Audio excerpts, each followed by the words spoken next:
नमस्कार दोस्तों। आज का शनिवार टॉक में हम जो इस विषय पे बात करने वाले हैं वो है नेशनल पेंशन स्कीम या एनपीएस। जैसे कि हर बार आपसे बोलते हैं, हम कुछ ऐसी बेसिक जानकारी लाएंगे जो आपके लिए काम की होगी। आज की जो जानकारी है, इसमें मेजर पोर्शन जो परेशानियों का है वो है गवर्नमेंट एम्प्लॉयज़ का, जो 2004 के बाद गवर्नमेंट ऑफ इंडिया की सर्विसेज में ज्वाइन किया है। क्योंकि इसके बारे में बहुत ज़्यादा जानकारी नहीं है, तो हम थोड़ी सी पहले बेसिक जानकारी देख लेते हैं। एनपीएस नेशनल पेंशन स्कीम 2004 में लागू की गई। ये पहले से सिर्फ एम्प्लॉयड बंदों के लिए थी, फिर बाद में इसमें सेल्फ एम्प्लॉयड भी जुड़े गए हैं। 18 साल से 60 साल का कोई भी बंदा इसमें ज्वाइन कर सकता है। पॉइंट ऑफ प्रेजेंस से आप इसमें एंटर कर सकते हैं। पॉइंट ऑफ प्रेजेंस के लिए बहुत से फाइनेंशियल इंस्टीट्यूशंस हैं, लाइक यूटीआई, बैंक्स या म्यूचुअल फंड के नेशनल डिस्ट्रीब्यूटर्स वगैरह, ये आपके लिए काम आते हैं। ये आपको पॉइंट ऑफ प्रेजेंस के लिए फर्स्ट कॉन्टैक्ट पॉइंट है। क्योंकि इसमें नॉर्मल एजेंटों को जो इंश्योरेंस या म्यूचुअल फंड बेचते हैं उनको अलाउ नहीं किया गया है, तो इसके लिए आपको खुद को सर्च करना पड़ता है, या फिर आप अपने इंश्योरेंस या म्यूचुअल फंड एजेंट से बात करके उनके थ्रू भी ये करवा सकते हैं। नॉर्मली होता कैसा है ये कि इसमें टायर 1 टायर 2 दो अकाउंट हैं। आप अकाउंट खोलने से पहले आपको अपने आप को रजिस्टर कराना पड़ता है एनपीएस अकाउंट के लिए। एनपीएस अकाउंट आप खोलते हैं तो आपको 12 डिजिट का एक permanent account, retirement account number मिलता है, और आप एक ही अकाउंट खोल सकते हैं, मल्टीपल अकाउंट इसमें नहीं खोल सकते। हाँ, आप स्विचेस कर सकते हैं फ्रॉम आपके पेंशन फंड मैनेजर्स के बीच में, जो 6 हैं। 6 में से आपको जो चाहिए आप अपना फंड मैनेजर आप अपने हिसाब से चेंज कर सकते हैं। इसमें आपके लिए कोई भी क्या बोलते हैं रिस्ट्रिक्शंस नहीं है। आप एक्टिवली इसको अपना फंड मैनेज कीजिए, आप खुद अपना सेट क्लास फिक्स कीजिए, या ऑटो चॉइस में जाने दीजिए। Auto choice is the best, क्योंकि कई बार ऐसा होता है कि भागदौड़ में हम लोग चीज़ों को ध्यान से नहीं देख पाते। तो ऑटो चॉइस में ये होता है कि आपकी उम्र के हिसाब से आपके असेट क्लास चेंज किए जाते हैं, जो कि बहुत एक उम्दा चीज़ है। क्योंकि आप अपना काम करते रहिए, फंड मैनेजर फंड आपके लिए अपना काम करता रहेगा। इसमें जैसे हमने बताया, इसमें 2 टाइप के अकाउंट है, टीयर 1 एंड टीयर 2। टीयर 1 में जो है आप 100% विड्रॉल नहीं कर सकते, और टीयर 2 में आप 100% विड्रॉल कर सकते हैं प्रायर टू 60 ईयर्स, यानी आपके रिटायरमेंट एज के पहले आप टीयर 2 से पैसे निकाल सकते हैं, उस टीयर 1 में नहीं निकाल सकते। अब आपको समस्या कहाँ आती है, मेन आती है कि इसके बारे में चूँकि कोई एजेंट नहीं है, कोई एडवाइज़र आपका नहीं होता है, तो आपको इसमें कैसे इसको मैनेज करें।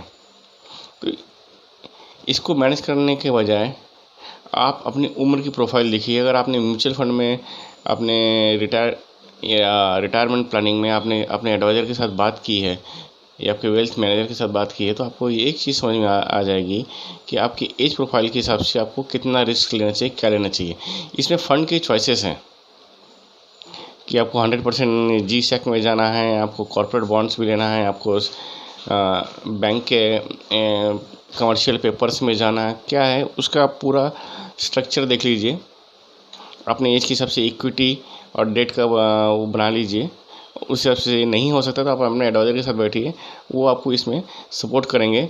बट ये पुराने सिस्टम जो गवर्नमेंट पेंशन स्कीम है उससे ये बेहतर है। सेल्फ एम्प्लॉयड बंदों के लिए इसमें 50,000 तक का कंट्रीब्यूशन कर दिया गया है। ATCC ई में मिला के आप 1.5 लाख तक का कंट्रीब्यूशन कर सकते हैं, या 10% ऑफ आपकी सैलरी जिसमें DA भी इंक्लूड है ये दे सकते हैं। तो आपको 1.5 लाख तक का इसमें मिल सकता है। एडिशनल आपको ATCCD में 50,000 का आपको भी कंट्रीब्यूशन है। गवर्नमेंट या सर्विस क्लास, गवर्नमेंट एम्प्लॉय या सर्विस क्लास के बंदों के लिए बेसिकली आप एनपीएस में जुड़े रहिए, पैसे मत निकालिए। लॉन्ग टर्म में आपका एक रिटायरमेंट का वेल्थ प्लान हो जाता है। इसमें जो इनके लिस्टेड इनका money when you withdraw at the age of 60 आपको बहुत अच्छा ऑप्शन है। एक है 40% आपको मनी ऐसे ही मिल जाएगी tax free corpus. 40% you have to purchase for annuity plan from listed PFRDA का जो लिस्टेड इंश्योरेंस कंपनी उनसे लेना पड़ता है। लाइक LIC हुआ, SBI लाइफ हुआ, HDFC लाइफ हुआ, स्टार यूनियन दाइची हुआ, बजाज एलियांज हो, इनकी आपको एन्युटी प्लान ले सकते हैं जो 40% कॉर्पस होगा और 20% कॉर्पस पे आपको टैक्स लगेगा। बहुत सिंपल सा अच्छा सा कंसेप्ट है।